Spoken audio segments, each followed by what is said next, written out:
दोस्तों, आज की सबसे पहली और बड़ी खबर आ रही है। रेलवे का बड़ा ऐलान, प्रवासी मजदूरों के लिए बड़े स्तर पर रोजगार देने की तैयारी। दोस्तों, खबर आ रही है विभिन्न राज्यों से अपने घर लौट चुके प्रवासी मजदूरों के लिए अब रेलवे ने एक बड़ा ऐलान किया है। आपको बता दें कि रेलवे ने इस बारे में जानकारी देते हुए कहा है कि 31 अक्टूबर तक 125 दिनों के लिए रेलवे इंफ्रास्ट्रक्चर प्रोजेक्ट्स पर 1800 करोड़ रुपए खर्च करेगा। मंत्रालय ने कहा कि उसने 6 राज्यों के 116 जिलों में गरीब कल्याण योजना अभियान के प्रोग्रेस की समीक्षा की है। आपको बता दें कि ये राज्य उत्तर प्रदेश, बिहार, राजस्थान, मध्य प्रदेश, ओडिशा और झारखंड है।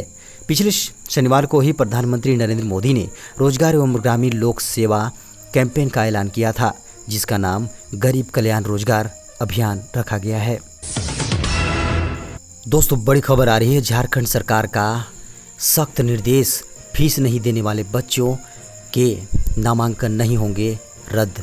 जी हां, खबर आ रही है दोस्तों, प्राइवेट स्कूलों की मनमानी अब नहीं चलेगी। शिक्षा एवं साक्षरता विभाग के अनुसार 25 जून 2020 को एक आदेश जारी कर सख्त निर्देश जारी किए गए हैं।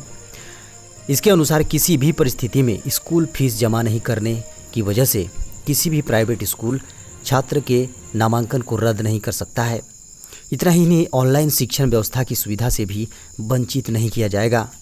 आपको बता दें कि विभाग के अनुसार वर्ष 2020-21 के दौरान स्कूल फीस में आगे कोई भी वृद्धि नहीं होगी। स्कूलों में कक्षाएं शुरू होने से पहले तक मात्र शिक्षण शुल्क ही लेंगे। स्कूलों से यह भी कहा गया है कि जब तक स्कूल बंद रहेंगे तब तक किसी भी प्रकार का वार्षिक शुल्क, यातायात शुल्क या अन्य किसी प्रकार का शुल्क अभिभावकों से नहीं वसूला जाएगा। खबर है झारखंड के बालू घाटों से 15 अक्टूबर तक बालू के खनन पर रोक। दोस्तों, खबर आ रही है मुख्यमंत्री हेमंत सोरेन ने एनजीटी के आदेश के अनुसार पूरे राज्य में 15 अक्टूबर तक बालू के खनन पर रोक लगा दी है। आपको बता दें कि सीएम ने एनजीटी के आदेश का हवाला देते हुए कहा है कि खान एवं भूतत्व विभाग सभी जिलों के उपायुक्तों के माध्यम से यह सुनिश्चित करे कि मानसून अवधि में बालू के खनन पर रोक लगाई गई है, उसका पालन हो।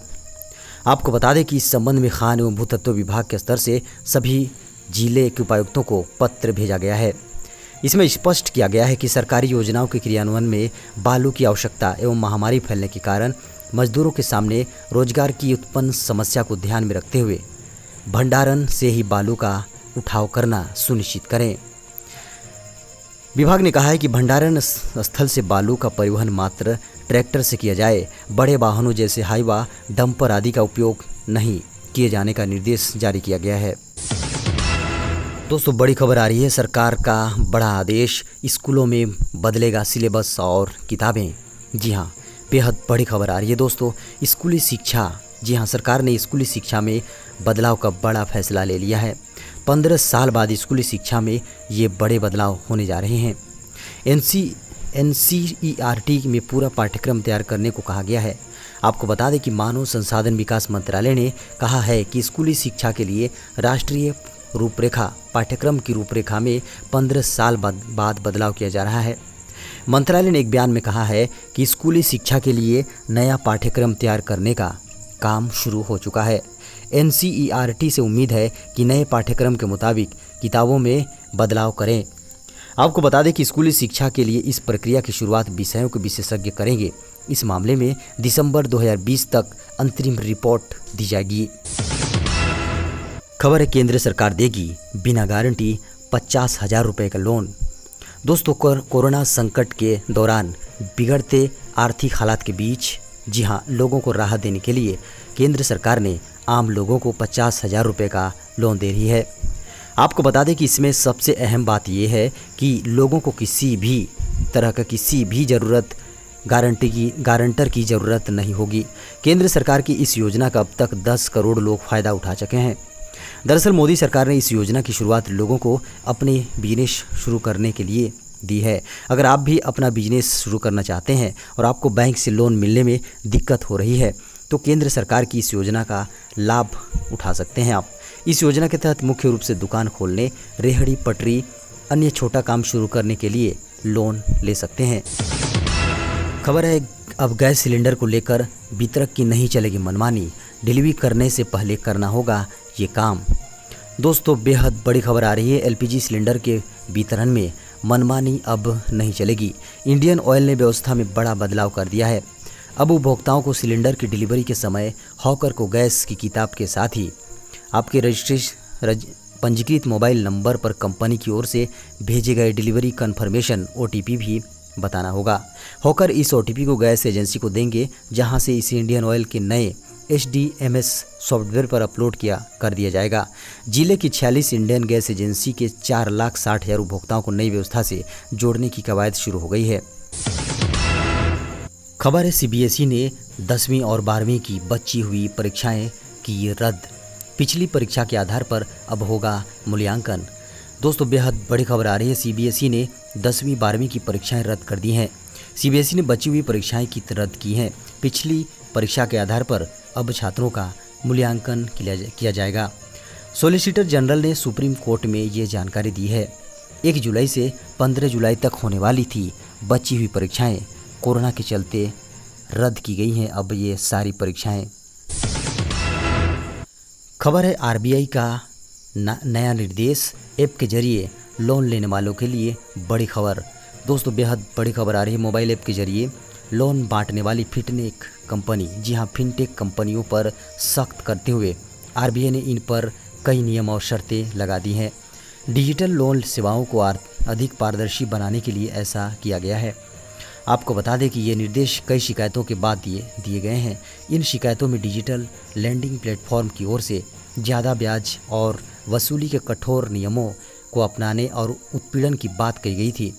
रिजर्व बैंक ने डिजिटल लोन एजेंट की तरह काम करने वाली ऐसी कंपनियों की गड़बड़ी पर बैंकों और गैर बैंकिंग वित्तीय कंपनियों यानी NBFC को कड़ी हिदायत दी है।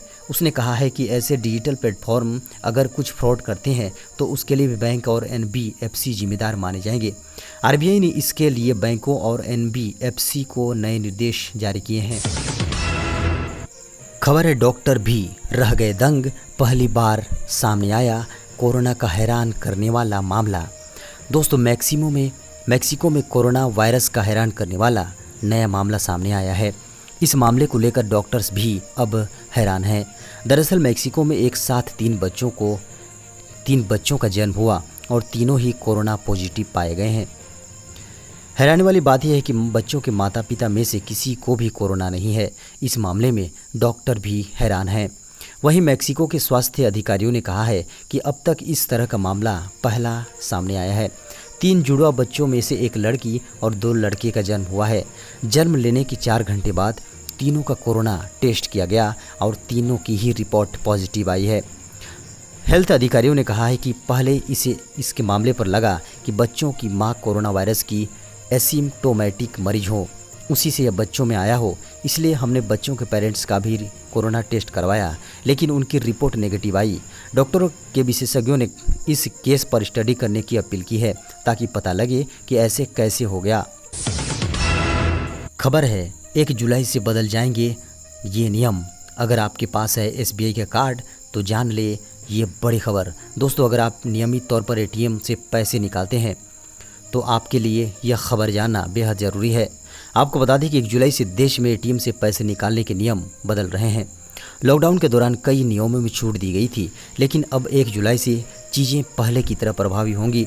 अगर 30 जून तक मौजूदा नियम के बारे में कोई आदेश नहीं आता है तो 1 जुलाई से नियम बदल जाएंगे, यानी 1 जुलाई से फिर से लॉकडाउन के पहले वाले नियम प्रभावी होंगे। अभी अलग अलग बैंकों में ATM से निकासी के अलग अलग नियम हैं। ऐसे में ग्राहकों को अपने संबंधित बैंक के कस्टमर केयर नंबर पर संपर्क करने को कहा गया है। वैसे हम देश के सबसे बड़े बैंक SBI से जुड़े नियम बता रहे हैं। यह बैंक भी 1 जुलाई 2020 से ATM से निकासी के नियम बदलने जा रहा है।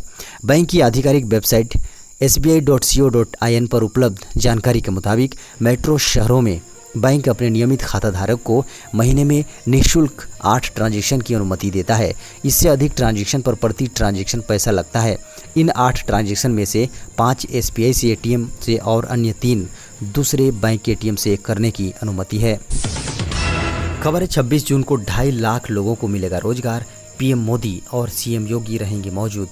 दोस्तों रियल एस्टेट संस्थाओं के एक समूह UP नेरेडको ने हाल ही में योगी सरकार के साथ एक समझौता हस्ताक्षर किए। इसमें 2,85,000 श्रमिकों की सूची प्रस्तुत की गई थी। अब इसमें 9 लाख कर्मचारियों की संख्या बढ़ा दी गई है।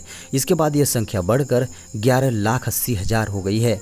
पहले चरण में 2.5 लाख श्रमिकों को रोजगार देने का लक्ष्य रखा गया था।